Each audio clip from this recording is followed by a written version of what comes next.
What does the Bible say about marijuana? The Bible actually doesn't say much about weed, but it does talk about two different things in the Bible. I want to go to two different verses that speak about it, and one is in 1 Corinthians 6:19 through 20. It says, "Don't you realize that your body is the temple of the Holy Spirit, who lives in you and was given to you by God? You don't belong to yourself, for God bought you with a high price, so you must honor God with your body." The second verse that I want to talk about is 1 Peter 5:8, and it says, "Be sober-minded, be watchful. Your adversary, the devil, prowls around like a roaring lion, seeking whom he may devour." I think when it comes to smoking weed, a lot of people have arguments for it, and they're like, "Man, I'm a Christian and I think it's okay, it's cool, bro."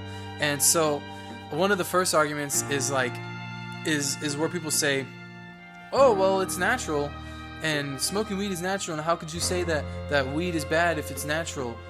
One of the things I think one of the statements I would make with that is, well, snake venom is natural, does that make it good? Poison ivy is natural, does that make it good? You can't really say just because it's natural it's good, and not everything that is natural is good. And people also say, well, okay, well, everyone does it, why can't I do it if everyone's doing it? And that argument would be like, okay, so just because everyone's jumping off a cliff, that you'll do it. Another argument a person would say is, well, it's better than drinking or smoking cigarettes. And I would say, in what ways is it better? It's good for you to smoke weed? And they're like, yeah, it's definitely good for you. There's so many benefits. Well, just because it's better doesn't mean it's still good for you. Maybe one benefit or another doesn't make it a beneficial product.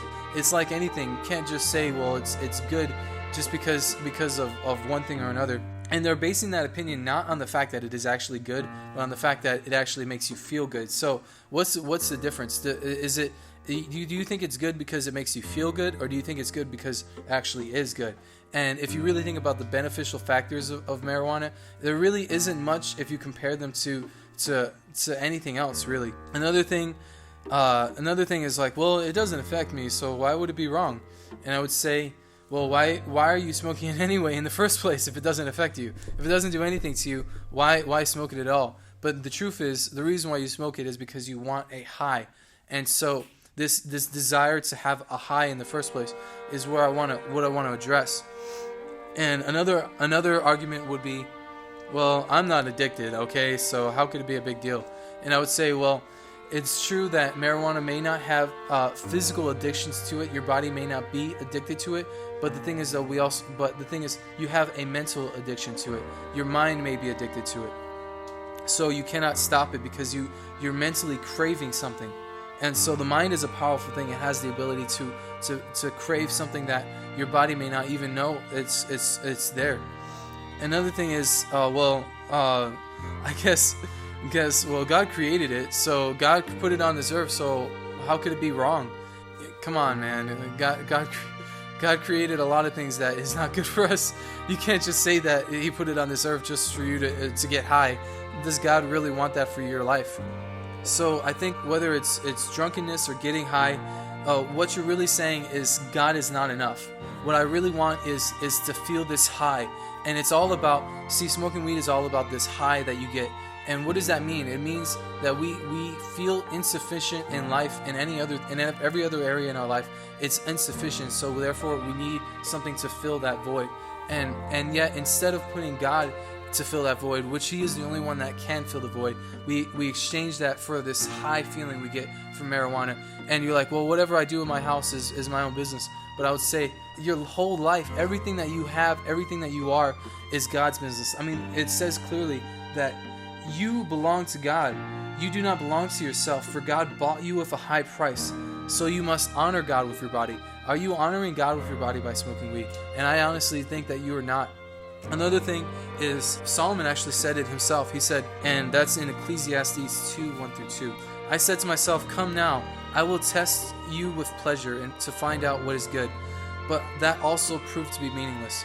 What you think is good is literally meaningless to God, meaningless to your body, meaningless to life. So if you're doing something that you believe it's pleasurable, or believe it's good just because it's pleasurable, that doesn't mean it's good. We must not seek out this mentality of fulfilling our life with things that are not of God.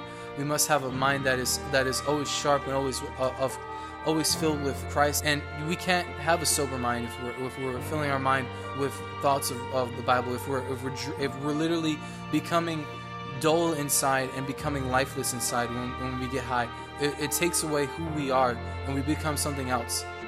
I really think that even though like, yes, you're right, even though God made it, it could be possible. Could it be possible that even though God made it, man can abuse his creation? Could that be possible? Can something that was created by God be used for something that's evil? So you must think about it like that. Is what man is doing with marijuana evil? And in that case, I think that is the case. If we are seeking out to fill our lives with a high, then we are not seeking out what is good. We are actually destroying it with what is evil. Any other questions? All right. Yeah. That's that one.